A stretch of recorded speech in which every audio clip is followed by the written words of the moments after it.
গত বুধবার সন্ধ্যায় বীরভূমের সদাইপুর থানা এলাকায় ঘটে গেল এক চাঞ্চল্যকর ঘটনা। পশ্চিমবঙ্গ রাজ্য সরকারের দক্ষিণবঙ্গীয় রাষ্ট্রীয় পরিবহন সংস্থার একটি বাসের চালক মদ্যপ অবস্থায় বাস চালানোর অভিযোগ তুলেছেন যাত্রীরা। কাঁদি থেকে দুর্গাপুরগামী বাসটি মাঝপথে দুইবার দুর্ঘটনার কবলে পড়ে। প্রথমে একটি পিকআপ ভ্যান এবং পরে একটি মোটর বাইকে ধাক্কা মারে বাসটি। এতে যাত্রীদের সন্দেহ হয় যে চালক নেশাগ্রস্ত।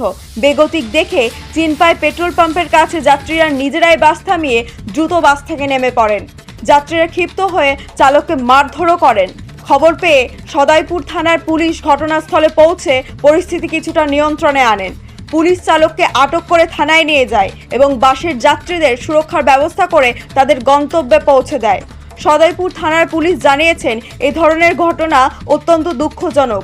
অভিযুক্ত চালকের বিরুদ্ধে যথাযথ ব্যবস্থা নেওয়া হবে। জনসুরক্ষা আমাদের অগ্রাধিকার। করতে দিতে হবে। আচ্ছা, আপনি বাসে ছিলেন? হ্যাঁ, আমি বাসে ছিলাম। কি হয়েছিল ঘটনা? সবাই বাসে আছে। কি ছিল? কি হয়েছিল? তিনবার অ্যাক্সিডেন্ট করলো। একবার বাইকটা মেরে চলে এলো, পাবলিক চলে এলো, পাবলিকের সব মারামারি হয়ে গেল, আবার এখানটায় অ্যাক্সিডেন্ট করেছে। যে আমরা সবাই ভয়ে নেমে গেলাম, বাস থেকে নেমে গেলাম। আমরা সবাই রয়েছে, এতগুলো যে লোক রয়েছে, তার অন্য জনরা বলছে না, ড্রাইভার তো কোনো মতেই মানে ই করছে না। ও বলছে না যাবে না, পারবো চালাতে। তাই সম্ভব? ড্রিঙ্ক করে রয়েছে। ড্রাইভার মদ্য অবস্থায় ছিল? হ্যাঁ, ড্রিঙ্ক করে রয়েছে, তো ড্রিঙ্ক করে ড্রাইভিং করছে, সেটা সম্ভব? আচ্ছা, কোথায় যাচ্ছিলেন আপনারা? আমরা যাবো পানাগড়। পানাগড় যান? হ্যাঁ, আমরা গাড়ি প্যাসেঞ্জার এই যে ছিলাম। দাদা মানে আমার গাড়িটা খারাপ হয়েছে 10টার সময়।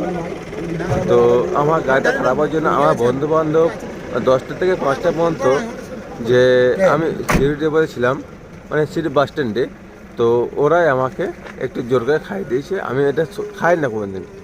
আমার 3 বছরের বাচ্চা আছে, আমার বউ আছে, আর মানে আমি 26 দিনে 26 ডিউটি করি। কোথায় যাচ্ছিলেন বাস স্ট্যান্ডে? দুর্গাপুর যাচ্ছিলেন। তো এতজন যাত্রী ছিল, মদ্যপ অবস্থায় আপনি গাড়ি চালাচ্ছিলেন, তো জীবনে তো তাদের একটা ঝুঁকি ছিল। সে তো অবশ্যই। তা সত্ত্বেও আপনি মদ্যপ অবস্থায় গাড়ি চালাচ্ছিলেন? মদ্য এখন খাইনি, মানে এটা হয়েছে মোটামুটি 2টো থেকে 2:30। সেটা এখন মানে আমার মানে নিতে পারে না আমার শরীরে। আপনার নাম কি? মেহির দাস। বাড়ি কোথায়? বাড়ি আছে দাসকলাম, আর এখন বর্তমান থাকে দুর্গাপুর। ঠিক, এই রুটে গাড়ি চালানো?